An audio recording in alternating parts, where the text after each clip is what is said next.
Hello students. बच्चों, part fifth हमारा discuss हो चुका है लॉज ऑफ मोशन में, जिसमें बेटा हमने consequences of Newton second law of motion के बारे में बात की थी और उसके साथ साथ हमने कुछ न्यूमेरिकल्स भी डिस्कस किए थे। And now we have the part six of laws of motion. इस सिक्स्थ पार्ट में बच्चों हम स्टडी करेंगे इम्पल्सिव फोर्स के बारे में, कि जो इम्पल्स है ये क्या होता है, मैथमेटिकली इस इम्पल्स को हम किस तरह से एक्सप्रेस कर सकते हैं और इसके साथ साथ डेली लाइफ में इसकी क्या क्या एप्लीकेशंस जो हैं बेटा वो एग्जिस्ट करती हैं। तो ये हम आज इस वीडियो में डिस्कस करने वाले हैं। So first of all, what is the meaning of impulsive force? Impulsive force का मीनिंग हमारा क्या होगा? तो बच्चों आंसर है कि जब भी कभी किसी भी ऑब्जेक्ट पे फोर्स लगता है for a small interval of time, तो उस फोर्स को हमने इंपल्सिव फोर्स का ही नाम दिया है। That is the force which acts on a body for a short interval of time is called impulsive force. जब भी कभी किसी भी ऑब्जेक्ट पे किसी भी बॉडी पे बेटा फोर्स लगता है एक शॉर्ट टाइम इंटरवल के लिए, तो उसको हमने नाम दिया है इंपल्सिव फोर्स का। डेली लाइफ में बच्चों इसके बहुत सारे एग्जाम्पल्स हैं। सिंपल एग्जाम्पल जिसको आप देखते ही माइंड में आता है हमारे, बैट का और बॉल का। जैसे ही सामने से बॉल आएगी तो जो भी बैट्समैन है वो अपने बैट से उस पर स्ट्रोक लगाना चाहेगा, सिक्स लगाना चाहेगा, फोर लगाना चाहेगा। वो अलग बात है कि बॉल जो है वो किनारे पे लगती है या वो कैच दे देता है या वो आउट हो जाता है, लेकिन यहाँ पर जो टाइम इंटरवल होता है बच्चों वो बिल्कुल ही स्मॉल होता है। तो फोर्स लगा इस ऑब्जेक्ट पे, किस पे? बॉल पे। किसके थ्रू? बैट के थ्रू। और जो फोर्स लगा है बेटा वो very short interval of time के लिए लगा है। तो यहां पर जो इफेक्ट होगा उसको हमने नाम दिया है इंपल्सिव फोर्स का। सेम इसी तरह से दूसरा एग्जाम्पल नजर आ रहा है आपको, जिसमें हमारे पास एक हथौड़ा है और ये हमारे पास एक कील है जिसको नेल का नाम दिया हमने। और जैसे ही हम किसी भी वुडन ब्लॉक के ऊपर इस कील को रख के जैसे ही हथौड़े से वार करेंगे, हम स्ट्राइक करेंगे, तो वो उसमें अंदर चलती चली जाएगी। तो यहाँ पर भी जो फोर्स लग रहा है वो एक स्मॉल इंटरवल ऑफ टाइम के लिए लग रहा है, जिसको हमने इंपल्सिव फोर्स का नाम दिया बच्चों। तो इंपल्सिव फोर्स क्या है, या ये कहें इंपल्स क्या है? तो आंसर है it is the total effect of A large force which acts for a body for a very short interval of time. तो किसी भी फोर्स का इफेक्ट जो किसी बॉडी पे एक स्मॉल टाइम के लिए लग रहा है, उसी को ही बेटा हमने इंपल्स का नाम दिया है। मैथमेटिकली बच्चों हम कैसे लिखते हैं इसको? तो आंसर है mathematically it is the product of force and time. कौन सा टाइम? Small time. जिस दौरान फोर्स बॉडी पे लगता है, ये वो टाइम बेटा जिसको हम डेल्टा टी से भी लिख सकते हैं। तो मैथमेटिकली इसकी डेफिनेशन क्या होगी? फोर्स और टाइम जो स्मॉल है उनका जो प्रोडक्ट होगा that gives us the impulse, जिसको हम आई लेटर से, या हो सकता है किसी किसी बुक में इसको जे लेटर से भी रिप्रेजेंट किया गया है। ये एक सिंबल है इसका। मे बी आप जे लेटर ले सकते हैं या आप आई लेटर जो है वो ले सकते हैं। And this is a vector quantity because the force is a vector quantity. तो हम इसमें आई वेक्टर या जे वेक्टर भी इसको लिख सकते हैं। So we can say mathematically it is measure as the product of force and time, जिसको इस तरह से लिखा जा सकता है। और बेटा हमने न्यूटन के सेकंड लॉ में स्टडी किया है F equal to D p upon d t. तो यदि डी टी को एफ की तरफ ले आए तो राइट साइड में क्या बचेगा? हमने पढ़ा हुआ है क्या कि एफ जो है बच्चों वो बराबर किसके होता है बेटा? That is delta P by delta T. और इसको इधर ले आए तो यहां से एफ डी टी बराबर किसके आता है? डी पी के बराबर। फोर्स और स्मॉल टाइम का प्रोडक्ट जो है बेटा वो इम्पल्स के साथ साथ किसके बराबर होता है? तो आंसर है चेंज इन मोमेंटम के बराबर होता है। तो वही बात हमने यहां लिखी है क्या, कि जो आई है जो कि एफ इंटू डेल्टा टी के बराबर है, which is also equal to total change in momentum. तो यहां से हम इस आई को एफ इंटू डेल्टा टी भी लिख सकते हैं, एज वेल एज इसको हम टोटल चेंज इन मोमेंटम भी बोल सकते हैं। And this I is a vector quantity having same direction as the direction of force. इसकी डायरेक्शन वही होगी बेटा जो फोर्स की डायरेक्शन है। डायमेंशनल फॉर्मूला निकाल सकते हैं आप, force M L T minus two into time T, तो ये आ जाएगा बच्चों M L T minus one. Unit इसकी फोर्स की न्यूटन, टाइम की सेकंड, न्यूटन सेकंड कह सकते हैं, डायन सेकंड कह सकते हैं, या फोर्स होता है मास इनटू एक्सेलरेशन, मास किलोग्राम, एक्सेलरेशन मीटर पर सेकंड स्क्वायर और मल्टीप्लाई सेकंड, तो किलोग्राम मीटर पर सेकंड भी हम इसकी यूनिट को बोल सकते हैं। अब यदि हम बात करें किसकी, एक छोटे से एग्जांपल लिया हमने, क्या, consider a force F acts on a body for a small interval of time. हमने माना बच्चों कि कोई एक फोर्स जो बेटा एफ वो किसी बॉडी पर लग रहा है for the short interval of time से डेल्टा टी, तो उस केस में जो इंपल्स होगा वो भी स्मॉल होगा, जिसको हम डी आई वैक्टर का नाम दे सकते हैं, या डी आई से हम इसको रिप्रेजेंट कर सकते हैं। This is the small impulse and which is equal to F vector into delta T, that is D T. अब यदि बात की जाए हमारे पास एक फाइनाइट टाइम इंटरवल की, से T1 टू T2, आपसे कहा जाए कि we have to find out the value of impulse for a finite interval of time that is T1 to T2, तो यहां से बच्चों हम इस इक्वेशन को इंटीग्रेट कर देंगे। तो यहां से जब इंटीग्रेट करेंगे बेटा तो हमें मिलता है D I vector equal to F into D T, और इंटीग्रेट डी आई का आई आ जाएगा, एफ को बाहर ले लिया हमने, और डी टी का टी। और अब जो एक फाइनाइट इंटरवल के लिए जो फोर्स लग रहा है बच्चों, उसको एफ की जगह हमने एफ ए वी का नाम दिया, and this A V is the average force. ये एक एवरेज फोर्स आ गया जो एक फाइनाइट इंटरवल के लिए लग रहा है। सपोज कोई फोर्स जिसका मैग्नीट्यूड लगातार चेंज हो रहा है, तो उसकी एक पर्टिकुलर एवरेज वैल्यू क्या होगी, उसी को ही हमने एवरेज फोर्स का नाम दिया है, that is F average into delta T. और बच्चों आपको मालूम है कि डेल्टा टी का जो इंटीग्रेशन होता है बेटा वो टी होता है, integration of delta T is T. और जब हम इस टी पे लिमिट लगाएंगे T1 से T2, upper limit minus lower limit, तो ये बन जाएगा T2 माइनस T1, और जिसको बेटा हम डेल्टा टी लिख सकते हैं। So finally we can say this I vector equal to F A V into में डेल्टा टी, इस तरह से भी ये लिखा जा सकता है। तो ये हमारा इंपल्स ही कहलाता है। अब आपको विशेष रूप से एक बात याद रखनी है बेटा कि जब भी हमें फोर्स में और टाइम में रिलेशन गिवन है, जब भी हमें फोर्स में टाइम में रिलेशन गिवन है, जैसे मैं आपसे कहता हूं बच्चों F equal to 2t³ plus में 4t² प्लस में 6, सपोज ये दे दिया हमें फोर्स, और आपसे कहा जाए कि find out the value of impulse for time interval 0 to 2 second. हमें इंपल्स की वैल्यू कैलकुलेट करनी है 0 से 2 सेकेंड के लिए। तो बच्चों इस f को हम रखेंगे यहां, और t की वैल्यू 0 से 2 लिमिट अप्लाई कर देंगे, और इस इक्वेशन को हम इंटीग्रेट कर देंगे, और ये आप इंटीग्रेट करना जानते हैं। 2t³ का इंटीग्रेशन क्या आएगा बेटा, 2t⁴/4, और लिमिट 0 से 2। 4t² का आएगा 4t⁵/3, लिमिट 0 से 2। 6 और इंटू डी टी है ही, इसका इंटीग्रेशन 6 इंटू टी आ जाएगा, और टी पे लिमिट लगा देंगे 0 से 2, और उसके हिसाब से हम इसको सोल्व कर लेंगे, वो हमारा फाइनल रिजल्ट होगा। तो ये आपको मैं फिर रिपीट करता हूं कि जब भी हमें बच्चों एफ टी इक्वेशन दे के इंपल्स पूछता है, then we have to integrate that equation. अब हमारे पास आता है that is impulse momentum theorem, छोटी सी है बिल्कुल। What is the meaning of impulse momentum theorem? तो आंसर है according to Newton's second law of motion. Newton के सेकेंड लॉ ऑफ मोशन से हमारे पास रिजल्ट है बच्चों F vector equal to DP vector by D.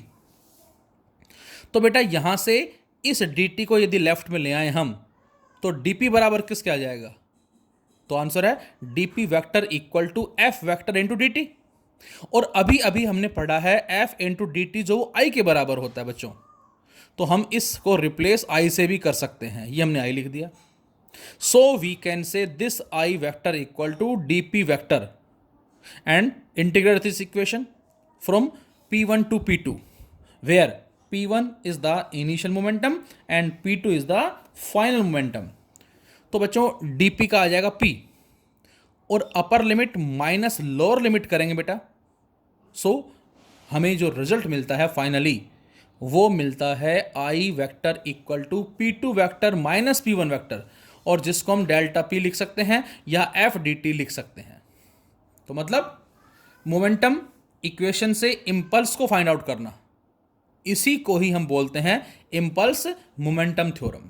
हम मोमेंटम का कॉन्सेप्ट लेके चले और ये बराबर हमारा आ गया इंपल्स के, that is why this is known as impulse momentum theorem.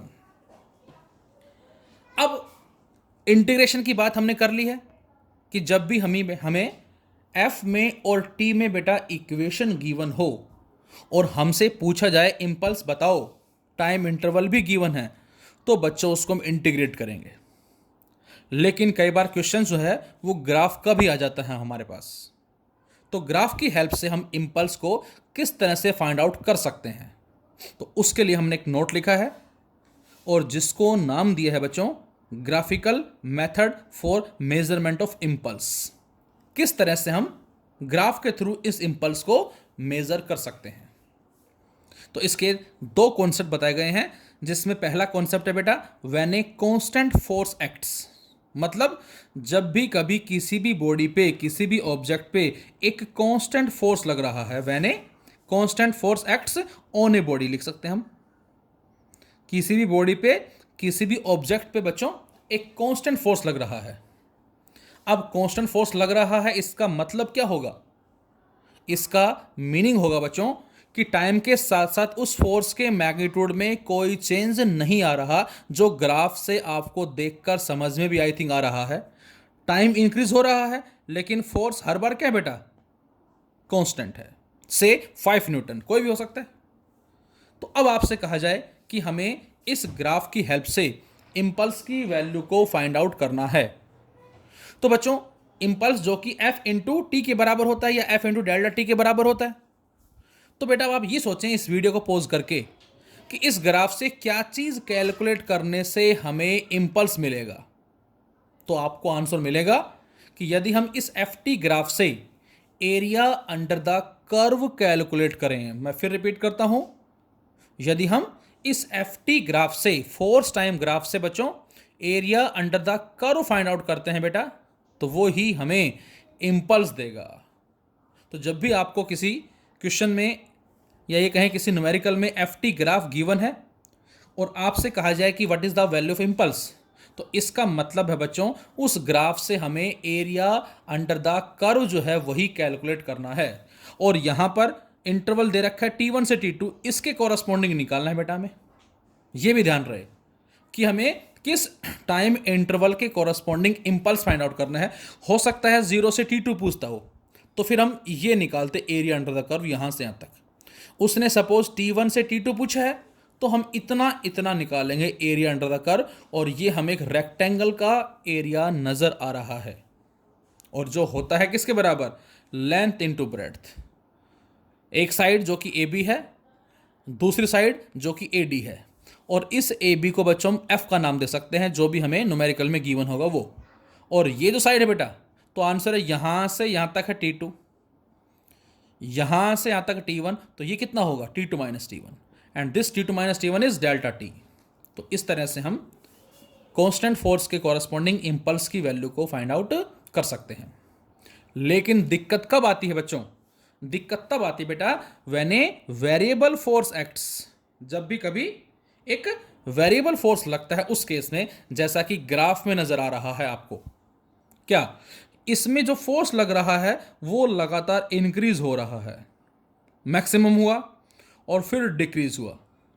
तो इस तरह के कर्व को, इस तरह के ग्राफ को जो कि एफ टी ग्राफ है, ये हमें ये बता रहा है फोर्स इंक्रीज हुआ, मैक्सिमम हुआ और फिर उसके बाद डिक्रीज हुआ, मतलब वेरिएबल फोर्स है। वेरिएबल का मतलब जो इंक्रीज भी हो रहा है, डिक्रीज भी हो रहा है या चेंज हो रहा है।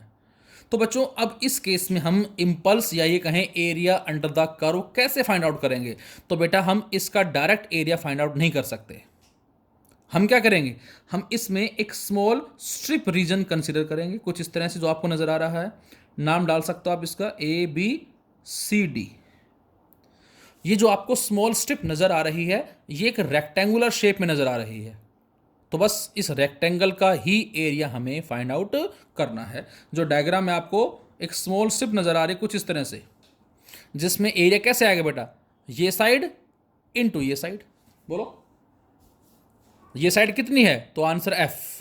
ये साइड कितनी है, small time delta T dt, जिसको हम बोल सकते हैं। तो यहां से हम लिखेंगे क्या, कि जब भी वेरिएबल फोर्स एक्ट करेगा तो उस केस में बच्चों I बराबर F डेल्टा टी और लिमिट T1 से T2, जो अभी अभी जस्ट मैंने बात की थी। देखो यहां पर T को पुट करें हम 0, फोर्स आ जाएगा 6 न्यूटन। T को पुट कर दे 1 तो 12, T को पुट कर दे 2। तो इसका मतलब जैसे जैसे टाइम चेंज होगा वैसे वैसे फोर्स भी क्या हो रहा है, चेंज हो रहा है।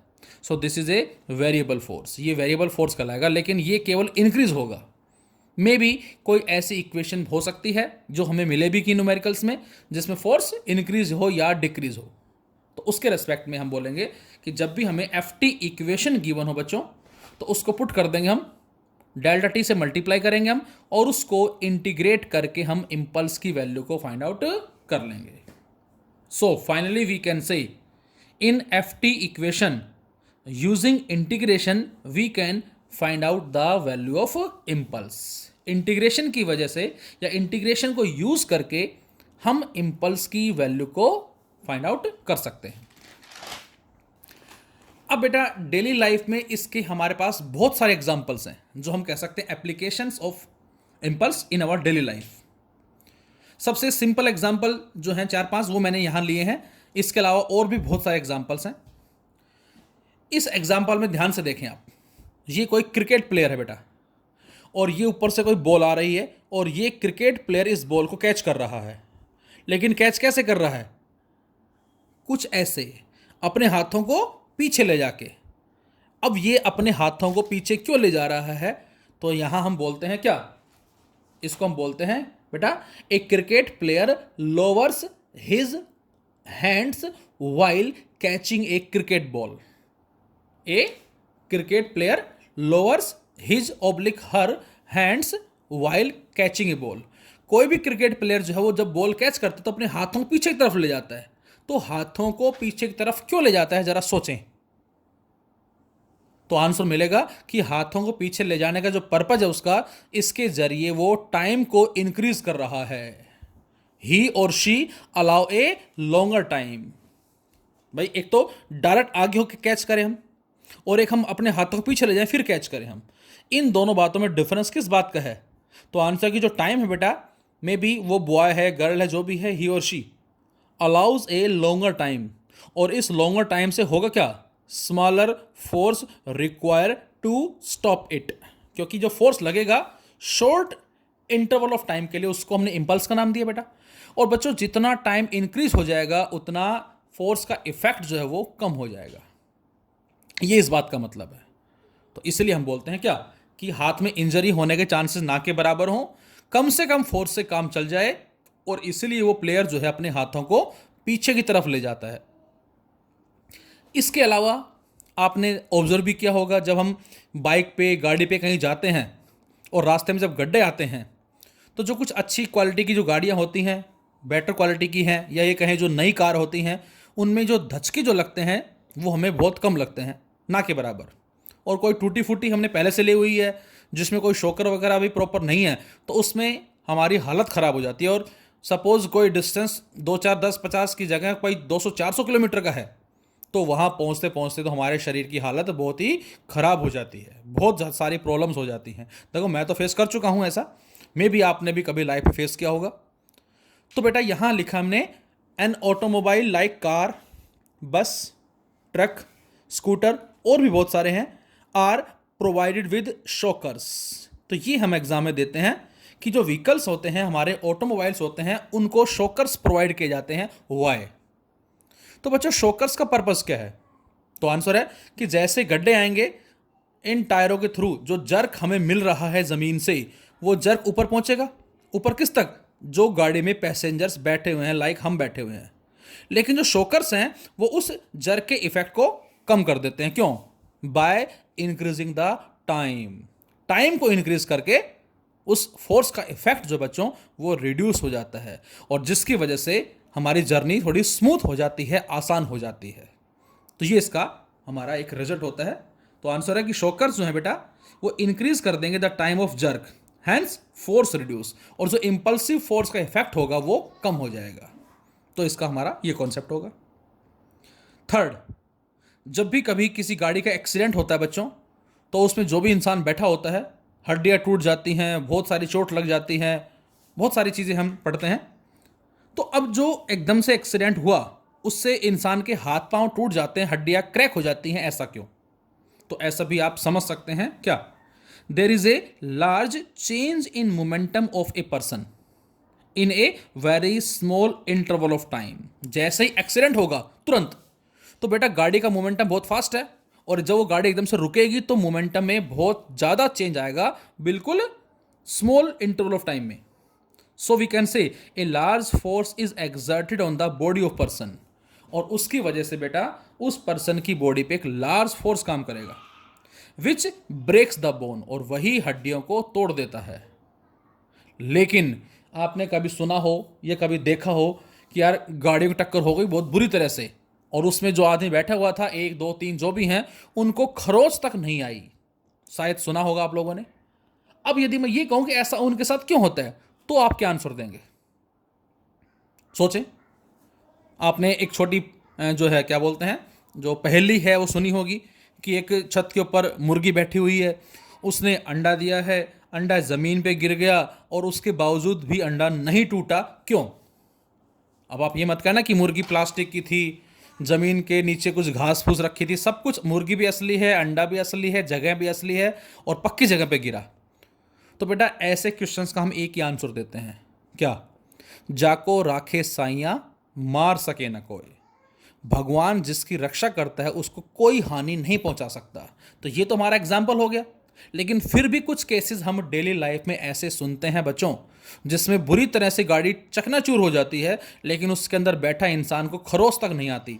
तो बच्चों ऐसे क्वेश्चन का हमारा एक ही आंसर होगा कि जो भगवान जो बैठा है उसके कर्म जो ऐसे हैं, बस शायद उसकी वजह से ऐसा हो गया।